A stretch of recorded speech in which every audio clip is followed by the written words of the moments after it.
తెలంగాణ ప్రభుత్వం మహిళలందరికీ ఒక గుడ్ న్యూస్ చెప్పింది. తెలంగాణ మహిళలకు కోటి చీరల పంపిణీ కార్యక్రమాన్నయితే నవంబర్ 19వ తేదీన ఘనంగా ప్రారంభించబోతుంది. ఇక నేటి నుంచి 2 విడతలుగా కార్యక్రమం. నెక్లెస్ రోడ్ ఇందిరా విగ్రహం వద్ద సీఎం ప్రారంభం. అధికారులతో సమీక్షించిన సీఎం రేవంత్ రెడ్డి అంటే ఇక్కడ చూస్తున్నాం. తెలంగాణలోని మహిళలకు కోటి చీరలు పంపిణీ చేసేందుకు రాష్ట్ర ప్రభుత్వం సిద్ధమైంది.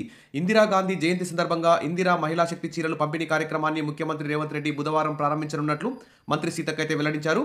ఈ విధంగా నవంబర్ 19 నుంచి అంటే బుధవారం నుంచి డిసెంబర్ 9 వరకు గ్రామీణ ప్రాంతాల్లో మొదటి విడతగా ఈ చీరల పంపిణీ కార్యక్రమం అయితే ఉంటుంది. ఇక పట్టణ ప్రాంతాలకు సంబంధించి మార్చి 1 నుంచి మార్చి 8 అంతర్జాతీయ మహిళా దినోత్సవం నాటి వరకు 2 విడతగా పట్టణాల్లో చీరల పంపిణీ అయితే జరగనుంది.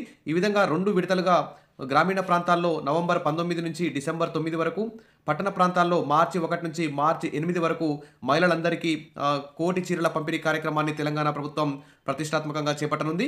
ఇక మాజీ ప్రధానమంత్రి స్వర్గీయ ఇందిరాగాంధీ జయంతి సందర్భంగా రాష్ట్రంలో 1 కోటి మంది మహిళలకు చీరల పంపిణీ కార్యక్రమాన్ని ముఖ్యమంత్రి రేవంత్ రెడ్డి బుధవారం లాంఛనంగా ప్రారంభించారు. ఇక చీరల పంపిణీ పూర్తి చేయాలన్నారు. చీరల నాణ్యత విషయంలో రాజీ పడొద్దని, మహిళలకు నాణ్యమైన చీరలను అందించాలని చెప్పారు. సాంకేతికతను వినియోగించుకొని ఇందిరమ్మ చీరల పంపిణీకి పారదర్శకంగా జరిగేలా చూడాలని, పంపిణీ ప్రక్రియను నిరంతరం పర్యవేక్షించాలని అధికారులకైతే సూచించారు.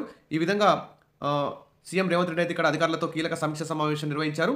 ఈ చీరలు ఎప్పుడో దసరా పండుగ సందర్భంగా ఇవ్వాల్సినవి, కానీ ఆలస్యమైంది. అయినా కానీ ఈ కోటి చీరల పంపిణీ కార్యక్రమాన్ని విజయవంతం చేస్తామని చెప్పి ప్రభుత్వం ముందుకు రావడం ఇది మహిళలందరికీ గుడ్ న్యూస్ అని చెప్పుకోవచ్చు.